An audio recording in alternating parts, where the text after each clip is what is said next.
యాకోబు రాసిన పత్రిక 1వ అధ్యాయం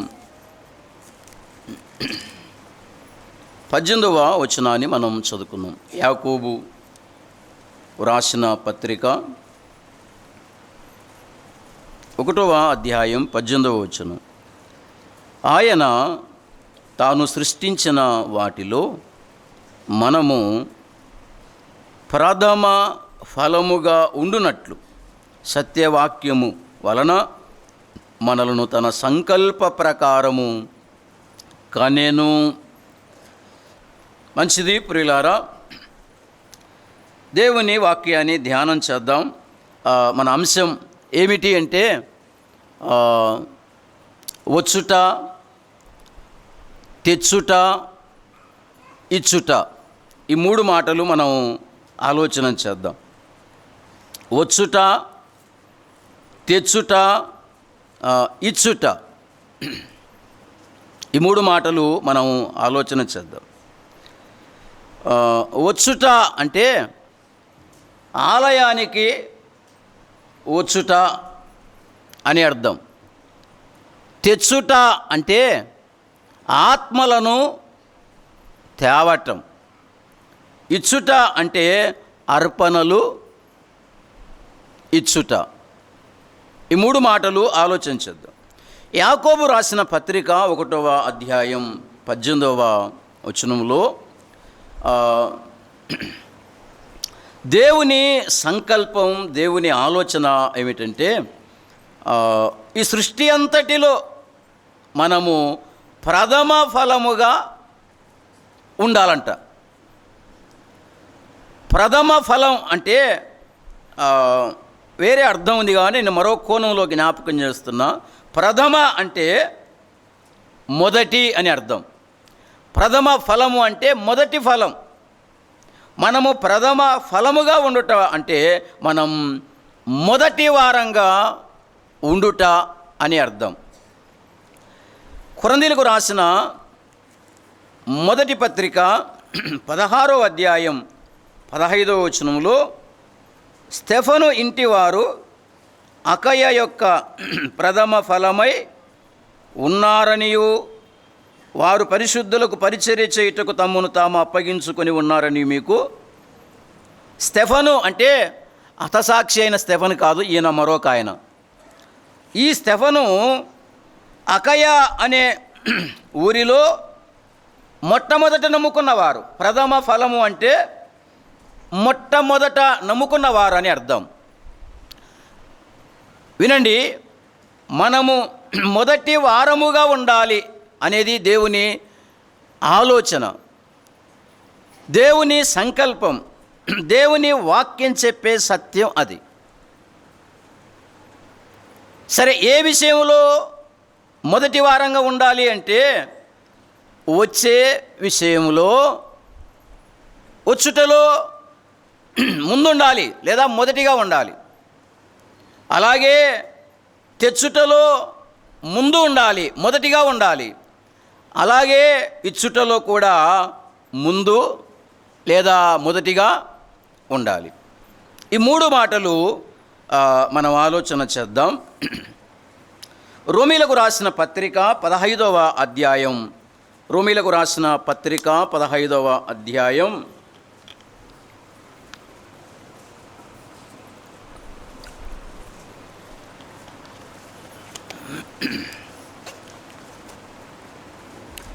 23వ వచనం నుంచి చదువుకుందాం. రోమీలకు రాసిన పత్రిక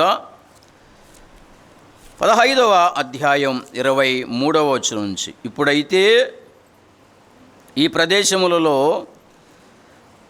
నేనిక సంచరించవలసిన భాగం లేదు గనక అనేక సంవత్సరముల నుండి మీ యొద్దకు రావలెనని మిక్కిలి అపేక్ష కలిగి నేను స్పెయిను దేశమునకు వెళ్ళునప్పుడు మార్గములో మిమ్మును చూచి, అక్కడి నుంచి పట్టుకుందాం.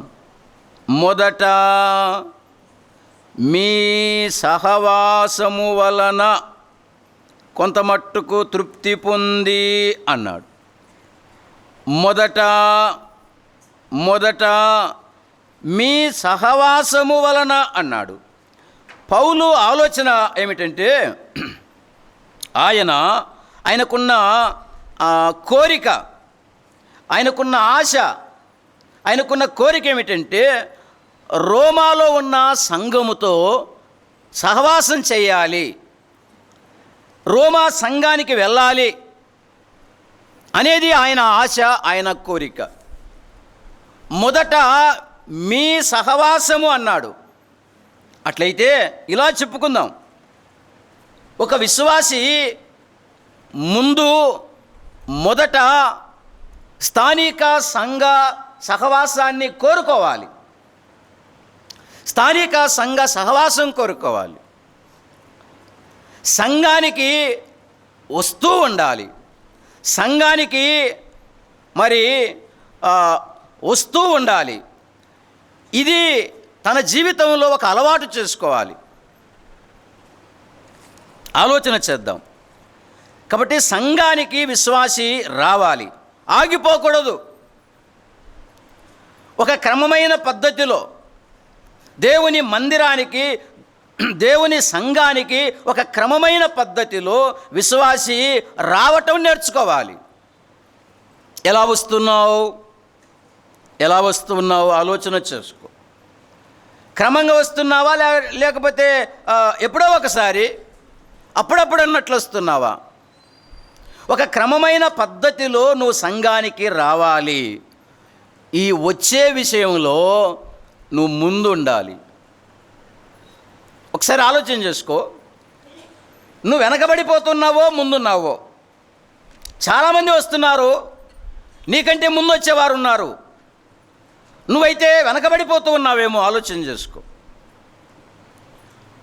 నీలో ఉండవలసిన ఆ సంగతి లేదా కోరిక ఏమిటంటే, నేను అందరికంటే ఎక్కువగా సంఘానికి వెళ్ళాలి, అందరికంటే ఎక్కువగా నేను సహవాసం చేయాలి, సంఘానికి వెళ్ళే విషయంలో నేను ముందుండాలి అన్నది నీ ఆలోచన అయితే నువ్వు బాగుపడతావు. ఏముందిలేనా, కొంపలేమైనా మునిగిపోతాయా పోకపోతే ఒకరోజు, ఒక ఆదివారం పోకపోతే కొంపలేమైనా మునిగిపోతాయా అని అనుకున్నావనుకో, నువ్వు ఎప్పటికీ బాగుపడలేవు. గుర్తుపెట్టుకో.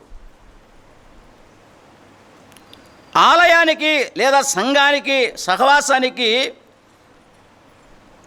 ఎలా రావాలి అనే సంగతులు కొన్ని ఆలోచన చేస్తే, కీర్తనల గ్రంథం 42వ కీర్తన 1-2 చరణాలు. 42వ కీర్తన 1-2 చరణాలు. దుప్పి నీటి వాగుల కొరకు ఆశపడినట్లు, దేవా నీ కొరకు నా ప్రాణం ఆశపడుచున్నది, నా ప్రాణం దేవుని కొరకు తృష్ణగొనుచున్నది, జీవము గల దేవుని కొరకు తృష్ణగొనుచున్నది. దేవుని సన్నిధికి నేనెప్పుడు వచ్చేదను, ఆయన సన్నిధిని నేనెప్పుడు కనబడేదను. వినండి. 42వ కీర్తనలో ఈ భక్తుని యొక్క ఆశ, ఈ భక్తుని యొక్క కోరిక ఏమిటంటే, దేవుని సన్నిధిలో నేనెప్పుడు కనబడాలి, ఎప్పుడెప్పుడు కనబడాలి, ఎప్పుడెప్పుడు మందిరానికి వెళ్ళాలి, ఎప్పుడెప్పుడు ఆరాధనకు వెళ్ళాలి, ఎప్పుడెప్పుడు కూడికలకు వెళ్ళాలి అన్న ఆశ ఈ భక్తునిలో ఉంది. అట్లయితే అమ్మాయ, దేవుని మందిరానికి నువ్వు ఎలా రావాలి అంటే ఆశతో రావాలి. ఆశ లేకపోతే రాలేవు. గుర్తుపెట్టుకో. మన చుట్టాలది పెళ్లి జరుగుతుంది, మన చుట్టాలది 2 రోజుల ముందే సిద్ధపడతాం కదా, 2 రోజుల ముందే సిద్ధపడతాం. పెళ్ళికి వెళ్ళాలన్న ఆశ. అమ్మా వాక్యం వినండి. వెళ్ళాలనే ఆశ, ఆఫీసుకు వెళ్ళాలని ఆశ ఉంది, పనికి వెళ్ళాలని ఆశ ఉంది, పెళ్ళికి వెళ్ళాలని ఆశ ఉంది. మరి సంఘానికి వెళ్ళాలి అన్న ఆశ ఉందా? దేవుని దగ్గరికి వెళ్ళాలి, దేవుని సన్నిధికి వెళ్ళాలి అన్న ఆశ ఉంటే బాగుపడతాం. దేవుని సన్నిధికి వెళ్ళాలి, ఒక తృష్ణ.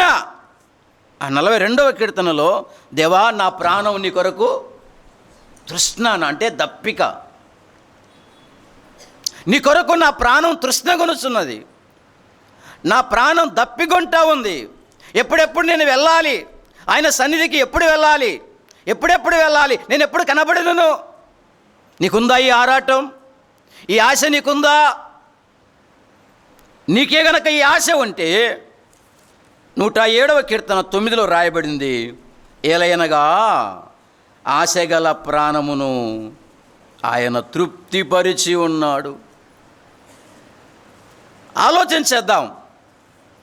మన జీవితాలు తృప్తిగా ఉండాలి, మన జీవితాలు నెమ్మదిగా ఉండాలి, మన జీవితాలు సంతోషంగా ఉండాలి అంటే దేవుని సన్నిధి పట్ల ఆశ ఉండాలి. గుర్తుపెట్టుకో, దేవుని మందిరం పట్ల, సంఘం పట్ల, సహవాసం పట్ల వెళ్ళాలి అన్న ఆశ ఉంటే తప్పకుండా నీ ప్రాణానికి దేవుడు ఏం చేస్తాడు? తృప్తిని ఇస్తాడు. గుర్తుపెట్టుకో, దేవుని సన్నిధిలో తృప్తిగా బ్రతకాలి అంటే సంఘానికి ప్రాధాన్యత ఇవ్వాలి, దేవుని మందిరానికి ఖచ్చితంగా రావాలి, ఆశతో రావాలి. 84వ కీర్తనలో మరో భక్తుని ఆరాటం ఎట్లుందో చూడండి. 84వ కీర్తన 2వ చరణం. 84వ కీర్తన 2వ చరణం. యెహోవా మందిరావరణములను చూడవలనని నా ప్రాణం ఎంతో ఆశపడుచున్నది, అది సొమ్మసిల్లుచున్నది. జీవము గల దేవుని దర్శించుటకు నా హృదయమును నా శరీరమును ఆనందముతో కేకలు వేయుచున్నది అన్నాడు. ఈ భక్తుని యొక్క ఆరాటం, ఈ భక్తుని యొక్క ఆశ మనం చూస్తూ ఉన్నాం. అసలు ఏం చెప్తున్నాడంటే, దేవుణ్ణి దర్శించాలి అని నా హృదయం నా శరీరం ఆనందంతో కేకలేస్తుంది అన్నాడు. అంటే లోపల ఒక కేక, ఎప్పుడెప్పుడు వెళ్ళాలా, ఎప్పుడెప్పుడు వెళ్ళాలా, ఎప్పుడెప్పుడు వెళ్ళాలా, ఆయన దర్శించటానికి, ఆయన సన్నిధిలో సాగిలపడటానికి ఎప్పుడెప్పుడు వెళ్ళాలి అని ఆనందముతో కేకలు వేస్తుంది లోపల హృదయం. ఎప్పుడన్నా వేసిందా నీ హృదయం కేకలు? ఇంట్లో కేకలేయమంటే వేస్తావులే, పక్కింటోళ్ళ ముందర కేకలేయమంటే వేస్తావు. దేవుణ్ణి దర్శించుకోవాలి, దేవుణ్ణి సన్నిధికి వెళ్ళాలి అని ఎప్పుడైనా కేకలేసిందా నీ హృదయం? నా ప్రాణమా ఎందుకు ఆగిపోతావు? నీకు అర్థం కాలేదా? టైం అవుతుంది, వెళ్ళు వెళ్ళు, పరిగెత్తు దేవుని మందిరానికి, దేవుని సన్నిధికి వెళ్ళు అని ఎప్పుడన్నా నీ ప్రాణం నీకు చెప్పిందా? ఏం లేదన్నా నా ప్రాణం నాకేం చెప్పదు అంటావా? దేవుని దగ్గరికి వెళ్ళాలి, ఆయన సన్నిధికి వెళ్ళాలని హృదయం కేకలు వేయటం, ఆనందముతో కేకలేస్తుంది అన్నాడు. ఈ ఆరాటం, ఈ ఆశ నీకు నాకుంటే ఆయన మన ప్రాణాలను తృప్తిపరుస్తాడు. గుర్తుపెట్టుకుందాం. నువ్వు ఎగ్గొట్టే వ్యక్తివైతే, నిర్లక్ష్యం చేసే వ్యక్తివైతే, ఆశ లేని వ్యక్తివైతే నువ్వు తృప్తిగా బతకటం అసాధ్యం. ఆశతో రావాలి. ఈ వచ్చే విషయంలో ఆశతో రావాలి, ఆనందముతో రావాలి, ఆరాటపడుతూ రావాలి. ఇర్మియా గ్రంథం 26వ అధ్యాయం 2వ వచనం. ఇర్మియా గ్రంథం 26వ అధ్యాయం 2వ వచనం. యెహోవా ఆజ్ఞ ఇచ్చున్నదేమనగా, నీవు యెహోవా మందిరావరణములో నిలిచి నేను నీకు ఆజ్ఞాపించు మాటలన్నిటినీ యెహోవా మందిరములో ఆరాధించుటకై వచ్చు యూదా పట్టణస్థులందరికీ ప్రకటింపుము అన్నాడు. దేవుని మందిరానికి ఎందుకు వస్తున్నారు? ఆరాధించటానికి అన్నమాట అక్కడ కనపడుతుంది. యెహోవా మందిరములో ఆరాధించుటకై వచ్చు యూదా పట్టణస్థులు అన్నాడు. దేవుని మందిరానికి రావాలి దేనికోసం? ఆరాధించటానికి. ఈరోజు ఎందుకు వచ్చాము? ఆరాధించటానికి, ప్రభువును ఆరాధించటానికి, ప్రభువుకు కృతజ్ఞత చెప్పటానికి, ప్రభు ఎదుట సాగిలపడటానికి, ఆయనకు నమస్కారం చేయటానికి.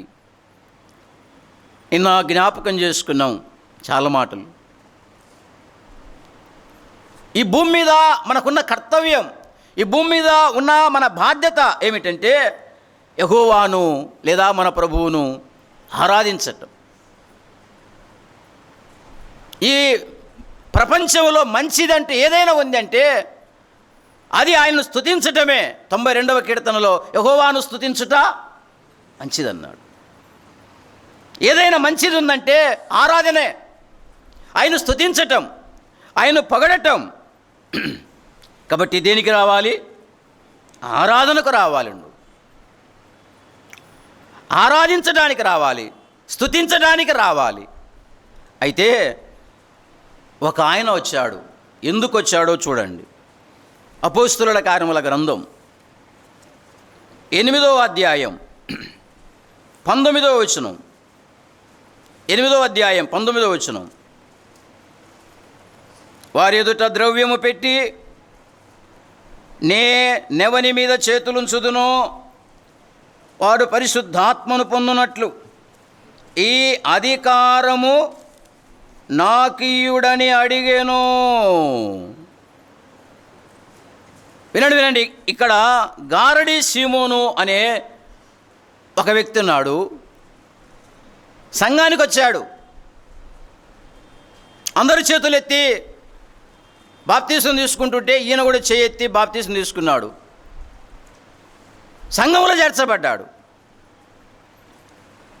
సంఘంలో చేర్చబడిన తర్వాత ప్రభువును ఆరాధించాలి, అదే కదా నా బాధ్యత అనుకోలేదు. ఏమనుకున్నాడు? సంఘములో నాకు కూడా ఒక అధికారం కావాలా అనుకున్నాడు. మరి డబ్బులిచ్చి సంపాదించుకోవటానికి ప్రయత్నం చేస్తున్నాడు. అమ్మా, ఆరాధనకు రమ్మంటే అధికారం కోసం వచ్చే వాళ్ళు కొందరు ఉంటారు, అందరు కాదు. ఆరాధనకు రమ్మంటే, ప్రభు సన్నిధికి రమ్మంటే కదా, ఎందుకన్నా నువ్వు రావటంలో ఈ మధ్య కుడికి కన్నా అంటే ఏమొచ్చావన్నా, వచ్చి ఒక పాట కూడా నాకు ఇయ్యరంటున్నాడు. అంటే ఇస్తే వస్తాడు, ఇవ్వకపోతే రాడు. ప్రభువును ఆరాధించటానికి, ప్రభువును గణపరచటానికి, ప్రభువుని హెచ్చించటానికి మనం రావాలి. అధికారం కోసం కాదు మనం రావాల్సింది, పతనం కోసం కాదు మనం రావాల్సింది.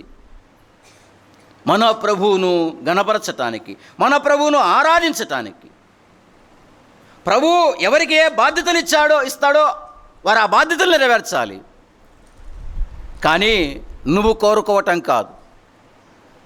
మన ముఖ్య ఉద్దేశం ప్రభువును ఆరాధించాలి, ప్రభువును గణపరచాలి, ప్రభువును హెచ్చించాలి. సమస్యలు ఎక్కడొస్తాయి అంటే ఆరాధించే వాళ్ళతో సమస్యలు రావు. ఎవరితో సమస్యలు వస్తాయి అంటే నాకు పాట ఇస్తావా ఇవ్వవా, నాకు వాక్యం ఇస్తావా ఇవ్వవా అనే వాళ్ళతో సమస్యలు వస్తాయి. దేవుడు నీకేమి ఇవ్వాలో ఎప్పుడు ఇవ్వాలో ఇస్తూనే ఉంటాడు. నువ్వు ఎదురు చూడవలసింది ఆయన వైపు. నువ్వు ఆయన ఆరాధిస్తూ ఉంటే, ఆయన గణపరుస్తూ ఉంటే, ఆయన ఏమన్నాడు? నన్ను గణపరచు వారిని గణపరుస్తా అన్నాడు. నువ్వు ముందు గణపరచడం నేర్చుకుంటే, నువ్వు హెచ్చించడం నేర్చుకుంటే, సాగిలపడటం నేర్చుకుంటే ప్రభువు నిన్ను గణపరుస్తాడు. ఎప్పుడు పాట ఇవ్వాలో, ఎప్పుడు వాక్యం ఇవ్వాలో, ఎప్పుడు ఏ బాధ్యతలు ఇవ్వాలో అది దేవుడు ఇస్తాడు. డబ్బులిచ్చి కొరుకునేది కాదు, డబ్బులిచ్చి సంపాదించుకునేది కాదు. నాకు తెలిసిన ఒక ఆయన ఏమన్నా నాకేం తక్కువైందన్నా, నేను గజిటెడ్ ఆఫీసర్ను, నన్ను సంఘ పెద్దగా చేయరంటున్నాడు. లోకంలో నేను గజిటెడ్ ఆఫీసర్ను, నన్ను కూడా చేయండి సంఘ పెద్దను అంటా ఉన్నాడు. కోరుకుంటే వచ్చేది కాదు, దేవుడు నియమిస్తే వచ్చేది. అది దేవుడు కోరుకోవాలి, దేవుడు నియమించాలి కదా. ఆరాధనకు రమ్మంటే అధికారం కోసం వచ్చేవాళ్ళు, పెత్తనం కోసం వచ్చేవారు. యోహాను భక్తుడు రాశాడు 3వ పత్రిక 9లో, దియోత్రేఫే అనేవాడు ప్రధానత్వం కోరుకుంటున్నాడు, మా గురించి చెడ్డ మాటలు చెప్తా ఉన్నాడు, వచ్చే వాళ్ళను రానియటం లేదు, ఆటంకపరుస్తూ ఉన్నాడు. సంఘములో ఇలాంటి వారి వల్ల సమస్యలు వస్తాయి, మంచివారి వల్ల, ఆరాధనకు వచ్చే వారి వల్ల సమస్యలు రావు. నేను జ్ఞాపకం చేసేది ఏమిటంటే, సంఘానికి మనం రావాల్సింది దేనికోసం అంటే ప్రభువును ఆరాధించటానికి. ప్రభువా, నీవు నా దేవుడవు, నన్ను రక్షించావు, నేను సాగిలపడుతూ ఉన్నా, నీ కొరకు ఎలా బ్రతకాలో, నీ కొరకు నేనేం చెయ్యాలో అని అప్పజెప్పుకునేవారు కావాలి. ఆరాధనకు మనము చేరి రావాలి. అపోస్తలుల కార్యముల గ్రంథం 2వ అధ్యాయం 46వ వచనం, మరియు వారు ఏకమనస్కులై ప్రతిదినము దేవాలయములో తప్పక కూడుకొనుచు అనే మాట ఉంది. వారు ఎలా కూడుకుంటున్నారు? దేవాలయానికి ఎలా వస్తున్నారు? ఆలయానికి లేదా సంఘానికి ఎలా వస్తున్నారంటే వారు ఏకమనస్కులై అనే మాట ఉంది. దేవుని సన్నిధికి, సంఘానికి ఎలా రావాలి అంటే ఏక మనస్సుతో రావాలి, ఐక్యతతో రావాలి అని వాక్యం చెబుతుంది. ఏక మనస్సుతో కూడుకోవాలి, ఏకాభిప్రాయముతో కూడుకోవాలి. ఒక భక్తుడు అంటున్నాడు, 34వ కీర్తనలు అంటున్నాడు, 34వ కీర్తన 3వ చరణంలో ఆ భక్తుడు అంటున్నాడు, చూడ ఏమంటున్నాడో, నాతో కూడి యెహోవాను గణపరచుడి, మనము ఏకముగా కూడి ఆయన నామమును గొప్ప చేయుదము అన్నాడు. అమ్మా, ఆరాధనకు వస్తూ ఉన్నాం, మంచిదే. ఆశతో వస్తూ ఉన్నాం, మంచిదే. అయితే ఈ మంచి నీకు మంచిగా మార్చబడాలి అంటే నా జీవితంలో ఏక మనస్సు ఉండాలి. భర్తతోనైనా, భార్యతోనైనా, సంఘములో తోటి విశ్వాసులతోనైనా, సంఘములో పెద్దలతోనైనా, లేదా మన ఇరుగు పొరుగు వారితోనైనా ఆలోచన చేద్దాం. ఒక ఐక్యత అనేది, ఒక సమాధానం అనేది, ఒక ఏక మనస్సు అనేది స్థానిక సంఘములో సోదరుల మధ్య ఏక మనస్సు ఉండాలి. అప్పుడే నువ్వు చేసే ఆరాధన, నువ్వు పాడే పాట, దానివల్ల నీకు మేలు జరుగుతుంది. నిన్న కూడా జ్ఞాపకం చేసుకున్నాం, కొరింథీయులకు రాసిన మొదటి పత్రిక 11వ అధ్యాయం 17-18 వచనాలలో, కొరింథీయులకు రాసిన మొదటి పత్రిక 11వ అధ్యాయం 17-18 వచనాలలో, మీకు ఈ ఆజ్ఞను ఇచ్చుచు మిమ్మల్ని మెచ్చుకొనును, మీరు కూడి వచ్చుట ఎక్కువ కీడుకే గాని ఎక్కువ మేలుకు కాదు. మొదటి సంగతి ఏమనగా, మీరు సంఘమందు కూడి ఉన్నప్పుడు మీలో కక్షలు గలవని వినుచున్నాను, కొంత మట్టుకు ఇది నిజమని నమ్ముచున్నాను. ఐక్యత లేకుండగా, మన కుటుంబంలో ఐక్యత లేకుండగా, లేదా సంఘములో కావచ్చు, వ్యక్తుల మధ్య కావచ్చు, ఐక్యత లేకుండగా, సమాధానం లేకుండగా మనము దేవుని సన్నిధికి వచ్చుట వల్ల, దానివల్ల సంఘానికి కీడు, దానివల్ల నష్టం, దానివల్ల ఇబ్బంది కలగజేస్తాం. కాబట్టి మనకు మేలు కలగాలి అంటే, సంఘానికి మేలు కలగాలి అంటే, క్షేమం కలగాలి అంటే మనకు ఏముండాలి? ఏక మనస్సు ఉండాలి, ఐక్యత ఉండాలి. అలాగు ఉండి మందిరానికి రావాలి, అలాగు ఉండి ప్రభు సన్నిధికి రావాలి, అలాగు ఉండి ప్రభువును మనం ఆరాధించాలి. అది మనకు దీవెనకరమైనది అని నేను జ్ఞాపకం చేస్తూ ఉన్నాను. కాబట్టి ఆశతో వద్దాం, ఆరాధన కోసం వద్దాం, ఐక్యతతో వద్దాం. అప్పుడు ప్రభువును మన ప్రాణాలకు ఒక తృప్తిని ఇస్తాడు, మనకు ఒక నెమ్మదిని ఇస్తాడు, మనకు ఒక సంతోషాన్ని ఇస్తాడు. రెండవ మాట ఏమిటి అంటే తెచ్చుట. యోహాను సువార్త 1వ అధ్యాయం, యోహాను సువార్త 1వ అధ్యాయం 40, 41, 42 చదువుదాం. యోహాను మాట విని ఆయనను వెంబడించిన ఇద్దరిలో ఒకడు సీమోను పేతురు యొక్క సహోదరుడైన ఆంద్రేయ.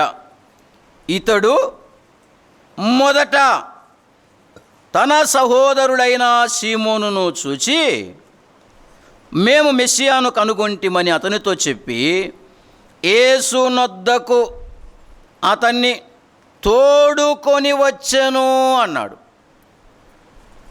అమ్మ వినండి అయ్యా, ఆంద్రేయ యేసుప్రభును గుర్తించిన వెంటనే, ఆంద్రేయ యేసుప్రభును నమ్మిన వెంటనే ముందేం చేశాడు? మొదట ఏం చేశాడు? తన సహోదరుని ప్రభు దగ్గరికి తెచ్చాడు. తోడుకొని వచ్చాడు అంటే తెచ్చాడని అర్థం. ఒక ఆత్మను తీసుకొచ్చాడు. ఆంద్రేయ నమ్మిన వెంటనే ఒక ఆత్మను పట్టుకొచ్చాడు ప్రభు దగ్గరికి. దేవునికి స్తోత్రం. నేను నమ్మిన వెంటనే, అంటే నమ్మిన కొరతలో మా తమ్మునికి సువార్త చెప్పాను. ప్రభు కృప చూపాడు. ఆయన మారు మనసు పొంది రక్షించబడ్డాడు. మా ఊరిలో మొదటి విశ్వాసిని నేనే, రెండో విశ్వాసి మా తమ్ముడే అని చెప్పాలి. వినండి, నువ్వు నమ్మిన తర్వాత, నువ్వు రక్షించబడిన తర్వాత నువ్వు తీసుకురావాలి. ఎవరిని? ఆత్మలను తీసుకురావాలి. ఖచ్చితంగా నువ్వు ఆత్మలను పట్టుకొని రావాలి. ఇది లేఖనం చెప్పిన సత్యం. మనుషులు పట్టే జాలరుగా చేస్తానన్నాడు. శిష్యులతో మాత్రమే కాదు, నీతో కూడా, నాతో కూడా. మనం నమ్మిన తర్వాత మన బాధ్యత ఏమిటంటే ప్రభు దగ్గరికి తీసుకురావాలి. ఆత్మలను తీసుకొని రావాలి. ఆత్మలను పట్టుకొని రావాలి. ఎలా తెస్తావో అది నీకే సంబంధం. దేవుని దగ్గరికి మనుషులను నడిపించాలి. 42వ కీర్తన 4లో చూడండి ఏముందో మాట. 42వ కీర్తన 4వ చరణం. జనసమూహముతో, పండుగ చేయుచున్న సమూహముతో నేను వెళ్ళిన సంగతిని సంతోషము కలిగి స్తోత్రములు చెల్లించుచు నేను దేవుని మందిరమునకు వారిని నడిపించిన సంగతిని అన్నాడు. దేవుని మందిరానికి ఏం చేశాడు? నడిపించాడు కొందరిని. అమ్మా అయ్యా, నువ్వు నడవడమే కాదు, మందిరానికి నువ్వు రావటమే కాదు, మరికొందరిని నువ్వు నడిపించాలి. మీ తమ్ముని నడిపిస్తావో తెలియదు, మీ అక్కను నడిపిస్తావో తెలియదు, మీ తల్లిదండ్రులు నడిపిస్తావో తెలియదు, పిల్లలు నడిపిస్తావు ఏమో, నువ్వు మాత్రము ఏం చేయాలి? నువ్వు నడవటమే కాదు, మరికొందరిని నడిపించాలి. నడిపిస్తున్నావా? మన పిల్లలకు అలవాటు చేయాలి. ఏం అలవాటు చేయాలి? దేవుని మందిరానికి వెళ్ళి అలవాటు చేయాలి. నాయన ఇంట్లో కూర్చోరా, కోళ్ళు కుక్కలు వచ్చే వాకిలేసుకో, లోపల చదువుకుంటూ కూర్చో, మేము మందిరానికి పోయొచ్చాం అని అనటం ఏమాత్రం సరికాదు. గుర్తుపెట్టుకుందాం. ఏమున్నా సరే రండి, మందిరానికి టైం అవుతుంది, వెళ్ళాలి, మనం దేవుని సన్నిధిలో గడిపి రావాలి అని నీ పిల్లలను చిన్నప్పటి నుంచే నడిపిస్తే సగం రక్షించబడినట్టేళ్ళు. చెప్పలేములే, కొందరు పెద్ద అయినాక కదా మాట వినకుండా వెళ్ళిపోయేటోళ్ళు కూడా ఉన్నారు. మనం నడిపించాలి, మన పిల్లలను నడిపించాలి, మన ఇంట్లో వారిని దేవుని సన్నిధికి నడిపించాలి. ఆంద్రేయ మొట్టమొదట తన సహోదరుని నడిపించాడు. ఒక ఆత్మను పట్టుకొచ్చాడు. ఎట్లా దొరుకుతాయి ఆత్మలు? ఆలోచన చేద్దాం, కొన్ని సంగతులు ఆలోచన చేద్దాం. అపోస్తలుల కార్యముల గ్రంథం 8:35 చదవన్నా. ఎట్లా దొరుకుతాయో ఆత్మలు, ఒక 3 సంగతులు ఇందులో చూద్దాం. అపోస్తలుల కార్యముల గ్రంథం 8వ అధ్యాయం 35వ వచనం. అందుకు ఫిలిప్పు నోరు తెరచి ఆ లేఖనమును అనుసరించి అతనికి యేసును గూర్చిన సువార్త ప్రకటించెను. ఆత్మలు ఎలా వస్తాయి అంటే, ఒకటి సువార్త. ఫిలిప్పు అనే సువార్తికుడు ఇక్కడ కనబడుతున్నాడు. వినండి, ఏం చేశాడు? బైబిల్లో ఉన్న లేఖనాన్ని అనుసరించి ఆ వ్యక్తికి సువార్త చెప్పాడు. ఎవరు ఆ వ్యక్తి అంటే, ఆ వ్యక్తి ఒక దేశానికి ఆర్థిక మంత్రి. యెరూషలేము వచ్చాడు. ఆ ఆర్థిక మంత్రికి ఫిలిప్పు సువార్త చెప్పాడు, లేఖనాన్ని అనుసరించి కదా. యెషయా గ్రంథం 53వ అధ్యాయం చదువుతుంటే అర్థం కాలే. ఏంటో నాకు అర్థం కాలన్నాడు. అప్పుడు చెప్పాడు, ఇది సంగతి, ఇది ప్రభువైన యేసుక్రీస్తే, ఆయన మన కొరకు చనిపోయి తిరిగి లేచాడు అనే సువార్త వినిపించాడు. ఆ వ్యక్తి రక్షించబడి సంతోషాన్ని పొందుకొని వెళ్ళిపోయాడు.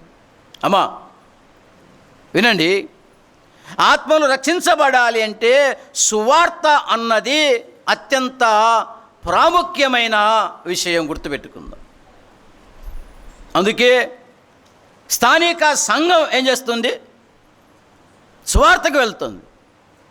నేనంటాను, ఎప్పుడన్నా వెళ్తున్నావా? లేదన్నా ఆ ముందర ఉంటారు 10 మంది, వాళ్ళే వెళ్తూ ఉంటారు, నేను వెళ్ళను అంటావా? సువార్తను చెప్పలేకపోయినా గుర్తుపెట్టుకో, సువార్త చెబుతున్న వారితో కలిసి వెళితే నీకు కూడా బాగా ఉంది, నువ్వు కూడా సువార్త ప్రకటించినట్టే. ఎప్పుడన్నా వెళ్ళావా?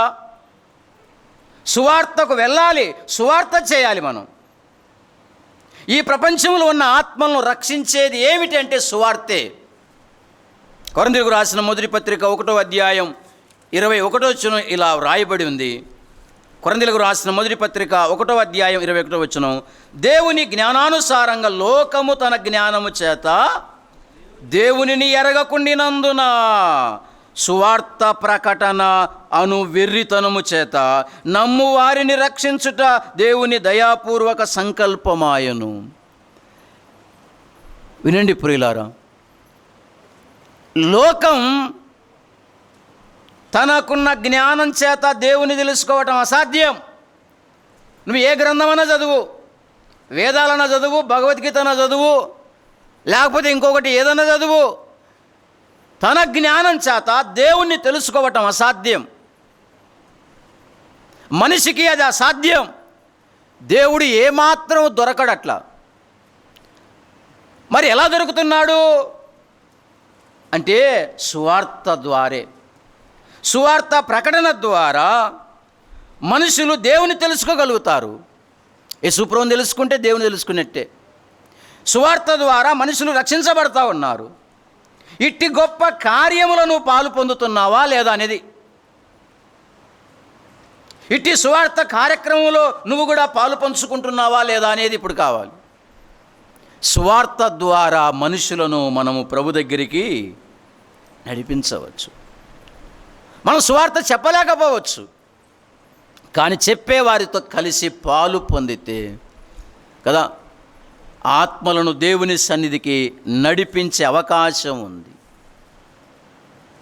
సువార్త అంటే ఏమాత్రం సిగ్గుపడనన్నాడు పౌలు.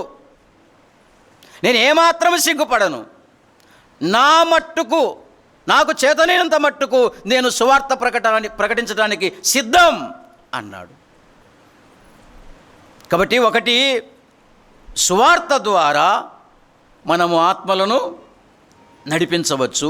రెండవది, యోహాను సువార్త 4వ అధ్యాయం 39వ వచనం. యోహాను సువార్త 4వ అధ్యాయం 39వ వచనం, నేను చేసినవన్నీ నాతో చెప్పెనని సాక్ష్యమిచ్చిన స్త్రీ యొక్క మాటను బట్టి ఆ ఊరిలోని సమరయులలో అనేకులు ఆయన యందు విశ్వాసముంచిరి.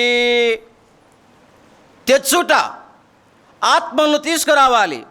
ఎలా తేగలుగుతాం అంటే రెండవది సాక్ష్యమిచ్చుట ద్వారానా, సాక్ష్యమిచ్చుట ద్వారా, సువార్త ద్వారా తీసుకురాగలుగుతాం. రెండవది సాక్ష్యమిచ్చుట ద్వారా. సమరయ స్త్రీ ఎలాంటిదో, ప్రభు ఆమెను ఎలా మార్చాడో, ఊర్లోకి వెళ్ళి ఏం చేసింది, చెప్పేసింది, సాక్ష్యం ఇచ్చేసింది. రండి రండి, నన్ను మార్చిన దేవుడు, నేను చేసినవన్నీ, ఏం చేశానో నేను చేసినవన్నీ చెప్పేశాడు, నా జీవితాన్ని మార్చేశాడు అని ఊర్లో ఆమె సాక్ష్యం ఇస్తావు. అమ్మా, ఎప్పుడైనా సాక్ష్యం ఇచ్చావా? ఎప్పుడైనా సాక్ష్యం చెప్పావా? నీ జీవితంలో దేవుడు చేసిన మేలులు, నిన్ను ఎలా మార్చాడో, నీ జీవితాన్ని ఎలా రక్షించాడో ఎప్పుడన్నా పంచుకుంటున్నావా ఇతరులతో? పంచుకోకపోతే నువ్వు విశ్వాసమే కాదు, గుర్తుపెట్టుకో. నువ్వు పంచుకోకపోతే, నువ్వు చెయ్యకపోతే అసలు నువ్వు విశ్వాసమే కాదు. అమ్మా, ఇక్కడ చూడండి, అక్క ఇటువైపు చూడండి. నిజంగా రక్షణ అనుభవం నీలో జరిగింటే, ప్రభువు నీ జీవితాన్ని మార్చివేసింటే, నీకు నెమ్మది ఇచ్చింటే, పాప క్షమాపణ ఇచ్చింటే, ఖచ్చితంగా ఏం చేయాలి? నువ్వు నీ సాక్ష్యం ఇతరులకు పంచుకోవాలి. సువార్త చెప్పలేకపోవచ్చు, అయ్యా ఇదిగో యేసు ప్రభువు నన్ను మార్చాడు. ఎవరన్నా నన్ను ఒక్క మాట అట్లా అన్నారంటే ఇంక వెంటనే చెప్పేస్తా, యేసు ప్రభువు నన్ను మార్చాడు, ఇలా ఇలా ఇలా బతికేవాడిని, ఆయన నన్ను ఆశ్చర్యంగా మార్చివేశాడు, నా జీవితాన్ని మార్చాడు, నాకు నెమ్మది ఇచ్చాడు, నువ్వు కూడా నమ్ముకుంటే నీకు కూడా నెమ్మది ఆయన ఇస్తాడు అని వెంటనే చెప్తాను నేను. కాబట్టి సాక్ష్యం ఇవ్వటం ఆలోచన, ఇది చాలా సులువైనది. యేసు ప్రభువు నిన్ను ఎలా మార్చాడో నువ్వు సాక్ష్యం ఇవ్వటం అత్యంత ప్రాముఖ్యమైన విషయం. సాక్ష్యము పంచుకోవాలి. అలా సాక్ష్యం చెబుతుండగా రక్షించబడిన వారు చాలామంది భక్తుల జీవితాలలో, మనం భక్తుల చరిత్రలు చదివితే ఆలోచన చేద్దాం. సాక్ష్యమిచ్చే వ్యక్తివి, ఒక మాట చదువుదాం. మార్కు సువార్త 5వ అధ్యాయం 19వ వచనం. ఆయన వానికి సెలవీయక, నీవు నీ ఇంటి వారి యొద్దకు వెళ్ళి ప్రభువు నీ యందు కనికరపడి నీకు చేసిన కార్యములన్నిటినీ వారికి తెలియజెప్పుమనెను. వాడు వెళ్ళి యేసు తనకు చేసినవన్నీ దెక్కపల్లిలో ప్రకటింపనారంభింపగా అందరూ ఆశ్చర్యపడిరి. సేనాదయ్యములు పట్టినవాడు విడిపించబడ్డాడు. ప్రభు చెప్పాడు, ఆయన నీకేం చేశాడో, ఏం మేలు చేశాడో వెళ్ళి చెప్పు అన్నాడు. వెళ్ళి చెబుతూ ఉంటే ఆశ్చర్యపోయారు. అరే, గొలుసులతో కట్టేశాం కదా, మనమే కదా ఈ వ్యక్తిని, ఎంత కట్టేసినా తెంచుకొని వెళ్ళిపోయేవాడు, దయ్యాలు బట్టి వెళ్ళిపోయాడు, అసలు బట్టలు కూడా తొడుక్కునేవాడు కాదు, 24 గంటలు ఆ సమాధుల్లోనే బతికేవాడు, ఈ వ్యక్తినా? అరే ఏమి ఇంత మారిపోయాడు? నువ్వు సాక్ష్యం ఇవ్వటం ఎప్పుడు ఇవ్వగలుగుతావో తెలుసా? నీ జీవితం నిప్పులా బతికినప్పుడు, నీ జీవితంలో ఒక మార్పు కనబడుతూ ఉంటే, యేసు ప్రభువు నమ్ముకున్న తర్వాత నీలో ఒక మార్పు అనేది కనబడుతుంటే ప్రజలు ఆశ్చర్యపోతారు. నమ్ముకున్న తర్వాత కూడా నువ్వు కొట్లాడుతూ ఉంటే, నమ్ముకున్న తర్వాత కూడా నువ్వు మోసం చేస్తూ ఉంటే, నమ్ముకున్న తర్వాత కూడా నువ్వు అన్యాయం చేస్తూ ఉంటే, నమ్ముకున్న తర్వాత కూడా నువ్వు మాట ఎగ్గొడతా ఉంటే నువ్వు చెప్పేది ఎవరు వింటారు కదా? చూసినావులే అన్నా బో చెప్తున్నావు అంటారు. నువ్వు నమ్ముకొని ఎంత బాగుపడ్డావో, నువ్వు ఎలా బతుకుతున్నావో మాకు తెలుదా, మళ్ళీ పెద్దగా చెప్పడానికి వచ్చినావు అంటారు. నువ్వు చెప్పాలి, సాక్ష్యం ఇవ్వాలి అంటే నీ సాక్ష్యం బాగుండాలి. అది కథ. నీ సాక్ష్యం సరి లేకపోతే, నీ బతుకు సరి లేకపోతే, నీ మాటలు సరి లేకపోతే నువ్వు సాక్ష్యం ఇవ్వలేవు. ఒక ఆత్మ కూడా రాదు.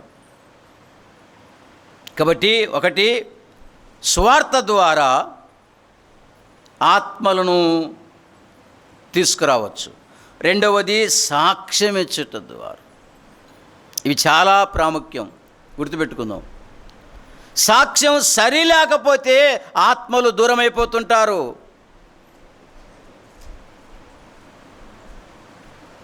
ప్రార్థనకు రా అన్నా, మందిరానికి రా, యేసుప్రభువుని నమ్ముకుంటే నువ్వు బాగుపడతావు అని అన్నామనుకో, అరే మీ ప్రార్థనకు వచ్చితేలే బాగలేరు కదా నాతో అన్నాడు ఒక వ్యక్తి.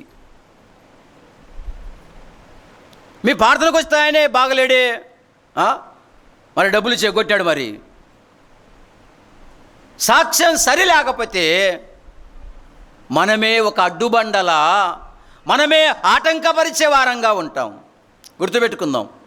ఆత్మలు రావాలి అంటే నీ సాక్ష్యం బాగుండాలి. పేతురు రాసిన మొదటి పత్రిక 3వ అధ్యాయం, పేతురు రాసిన మొదటి పత్రిక 3వ అధ్యాయం 2వ వచనం. మొదటిని చదువుదాం. అటువలే స్త్రీలారా, మీరు మీ స్వపురుషులకు లోబడి ఉండుడి. అందువలన వారిలో ఎవరైనను వాక్యమునకు అవిధేయులైతే వారు భయముతో కూడిన మీ పవిత్ర ప్రవర్తన చూచి వాక్యము లేకుండానే తమ భార్యల నడవడి వలన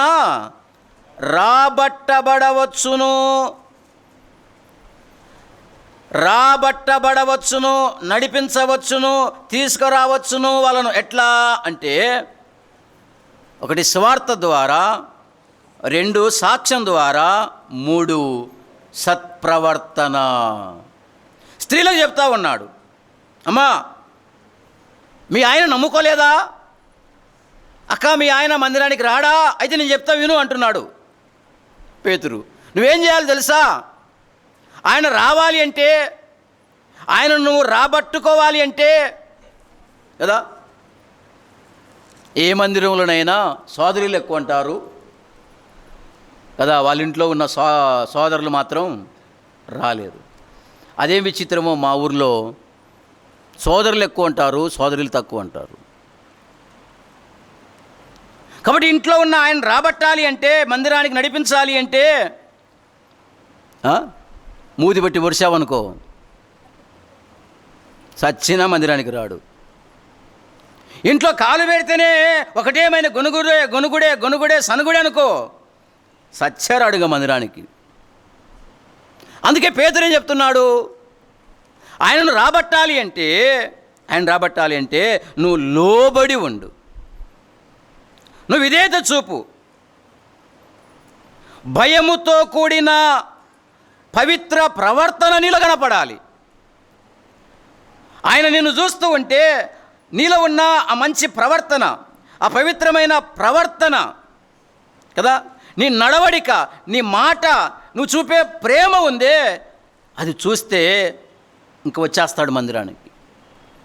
నువ్వు సరిగ్గా ప్రేమించకపోతే, పురుషుడైనా స్త్రీ అయినా, ఒకవేళ స్త్రీ రాలేదు, భార్య రావటం లే, పురుషుడు కూడా ఏం చేయాలి కదా, మంచి నడవడిక కలిగి ఉండాలి, భార్యను ప్రేమించాలి కదా, ద్వేషించకూడదు, కొట్టకూడదు.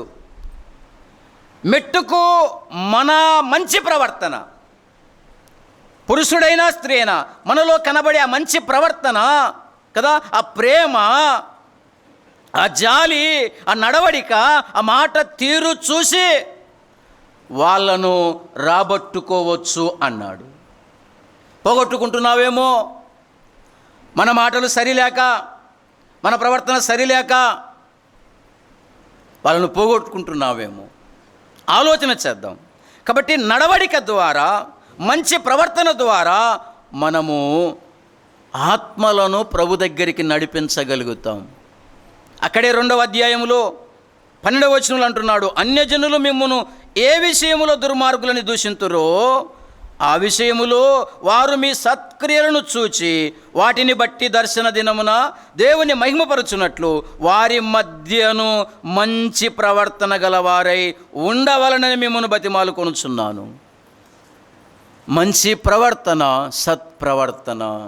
అమ్మా అయ్యా, ఆత్మలను ప్రభు సన్నిధికి నడిపించడానికి అవకాశం ఉంది, గుర్తుపెట్టుకుందాం. ఈ ప్రపంచంలో మనుషులు రక్షించబడాలి అంటే నమ్మిన మనము బాగుంటే చాలు, మన ప్రవర్తన బాగుంటే చాలు.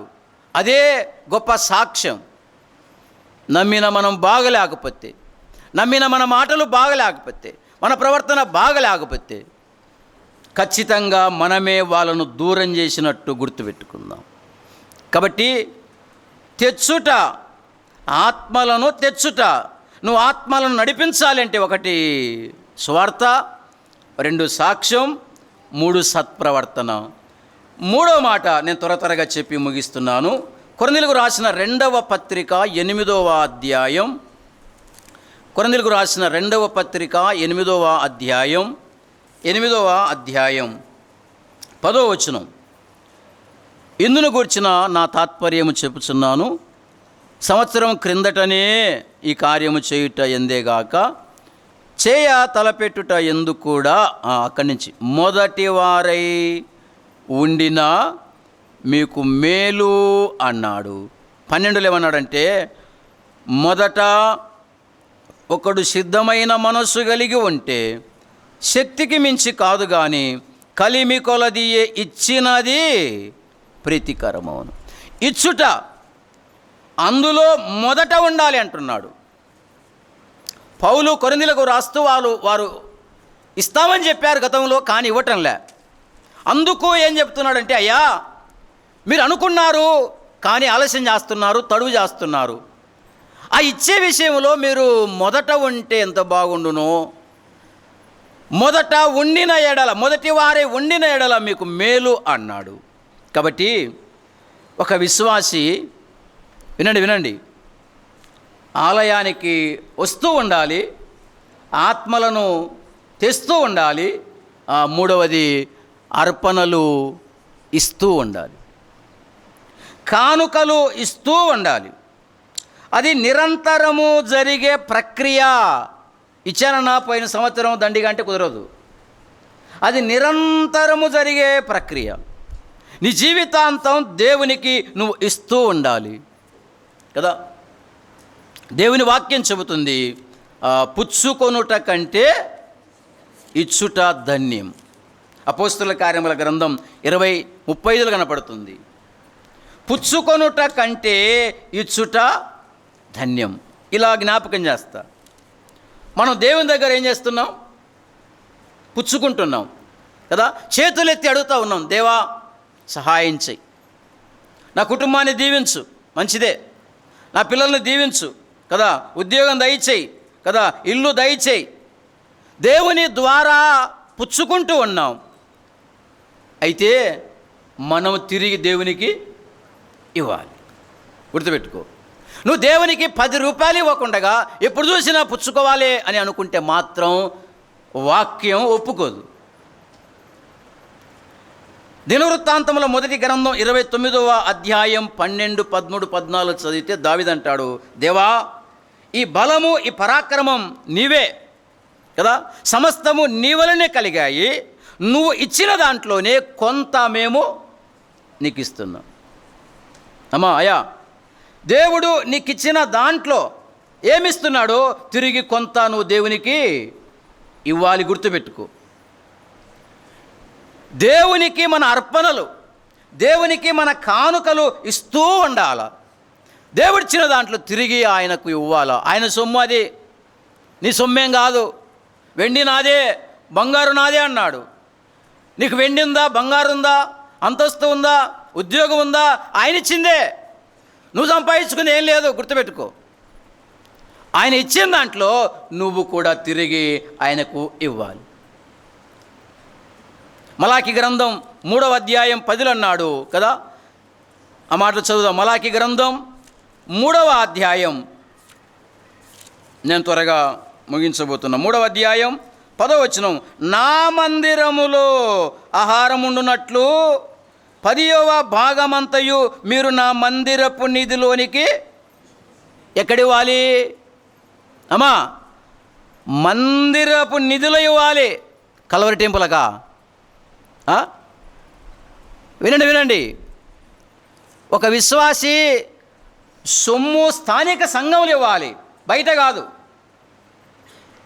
దేవుడు నీకు ఇచ్చిన దాంట్లో నేను దీవిస్తూ ఉంటే ఆ సొమ్ము తీసుకొని కదా ఆ సంస్థకు ఈ సంస్థకు కదా దానిలోకి దీనికి కాదు, స్థానిక సంఘములు అప్పచెప్పాలి. స్థానిక సంఘములో పెద్దలకు అప్పచెప్పాలి.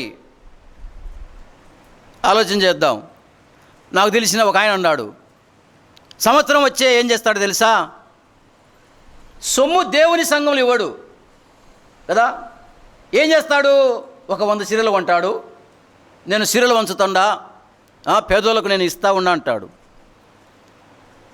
చీరలు వంచడం తప్పు కాదు, కానీ సొమ్ము ఎక్కడ ఇవ్వాలి? సంఘములు ఇవ్వాలి. ఇది క్రమం. సంఘములు ఇవ్వకుండా నేను దానం చేస్తున్నా, ధర్మం చేస్తున్నా, పంచుతున్నా, అన్నదానం పెడతా అంటే కుదరదు. తర్వాత పెట్టుకో. దేవుని సొమ్ము సంఘములు అప్పచెప్పిన తర్వాత నువ్వు అన్నదానం కాకుంటే భూదానం చేసుకో, ఎవరు తినరు. కానీ దేవుని సొమ్ము ఇక్కడ అప్పచెప్పాలి, స్థానిక సంఘములో అప్పచెప్పాలి. అట్లా ఇస్తే దేవుడు నిన్ను దీవిస్తాడు. ఇచ్చే విషయంలో నువ్వు మొదట ఉండాలి. ఇచ్చే విషయంలో నువ్వు ధారాళంగా ఉండాలి. నేను ఇంకెక్కువ వివరించను. ప్రియులారా, దేవుడు మనల్ని దీవించగలది. ప్రభువుకు అప్పగిద్దాం.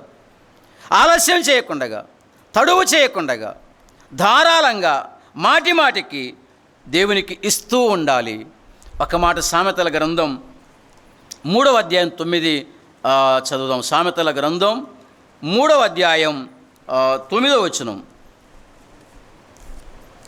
సామెతల గ్రంథం 3వ అధ్యాయం 9వ వచనం, నీ రాబడి అంతటిలో ప్రథమ ఫలమును నీ ఆస్తిలో భాగమును ఇచ్చి యెహోవాను ఘనపరచుము. అప్పుడు నీ కొట్లలో ధాన్యము సమృద్ధిగా ఉండును, నీ గానుగలలో నుండి క్రొత్త ద్రాక్ష రసము పైకి పొరలిపారును. అమ్మ వినండి. ఆరాధనకు వచ్చి స్తోత్రం స్తోత్రం ప్రభువా, ఎంత గొప్ప దేవుని నాయన, నీలాంటి దేవుడి ప్రపంచంలో లేనే లేడు అని బాగానే అంటావు. కానీ కానుక మాత్రం 10 రూపాయలు కూడా వేయవు. అంటే నువ్వు సరిగ్గా దేవుని గణపరచడం లేని అర్థం. నువ్వు దేవునికి ధారాళంగా ఇచ్చి నీ రాబడి అంతటిలో ప్రథమ ఫలమును నీ ఆస్తిలో భాగం ఇచ్చి యెహోవాను ఇవ్వటం, దేవుణ్ణి గణపరచటం. నేను ముగిస్తున్నా. నీ ఆస్తిలో భాగం ఇమ్మన్నాడు. ఒకవేళ సంఘంలో పెద్దలు ఏమన్నా కదా, దేవుడు నీకు 20 ఎకరాలు పొలం ఇచ్చాడే, సంఘానికి ఒక 2 ఎకరాలు రాసి కుదా అన్నారనుకో, మరుసటి ఆదివారము చర్చికి రాడు. ఏ మచ్చుకొండ చర్చిలు 1 2 దండి ఉన్నాయి కదా, తమాషగా అంటున్నారులే. దేవునికి ధారాళంగా ఇవ్వటం, దేవునికి భాగం, మన సొమ్ములో దేవునికి భాగం ఇవ్వటం, ఇచ్చి గణపరచటం. అది ఇవ్వకపోతే నువ్వెంత పాడినా లాభంలే, దేవునికి ఇవ్వకుండగా నువ్వెంత పరిచర్య చేసినా లాభంలే, దేవునికి ఇవ్వకుండగా ఎంత గట్టిగా ఆరాధన చేసినా లాభంలే. ఇచ్చే విషయంలో ముందు ఉందాం, మొదటి వారంగా ఉందాం. నేను ముగించాను. ఆలయానికి వచ్చుటలో మొదటి వారంగా ఉందాం. వాళ్ళు రాకపోతే రాకపోయి, మనం మాత్రం ముందుందాం. అలాగే దేవుని సన్నిధికి ఆత్మలను తెచ్చుటలో ఆలోచన చేద్దాం. చచ్చిపోయే లోపల ఒక్కరన్నా పట్టుకొని రావాలి మనం. మూడవదిగా దేవునికి ఇచ్చే విషయంలో ముందు ఉందాం. దేవుడు ఈ మాటలను దీవించునుగాక.